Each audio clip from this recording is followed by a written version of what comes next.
Firaun, ku keluarga Firaun, ku kaum Firaun, ku tentara Firaun, seluruh walladzi min qablihim, bahkan jelema nu samemehna ge. Ketika datang Kangjeng Nabi Ibrahim dibohongkeun ku kaumna. Ketika Kangjeng Nabi Sulaiman datang dibohongkeun, Kangjeng Nabi Daud dibohongkeun.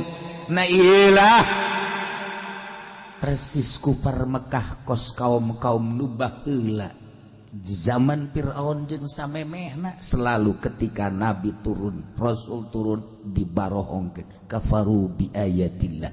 Allah teu segan-segan kanu ngabohongkeun, kanu kalalufur, fa akhadhahumullahu bi dzunubihim, Gusti Allah tetep disiksa. Kangjeng Nabi Lut datang dibohongkeun ku kaumna, siksa. Kangjeng Nabi Hud datang dibohongkeun ku kaumna, siksa. Kangjeng Nabi Ibrahim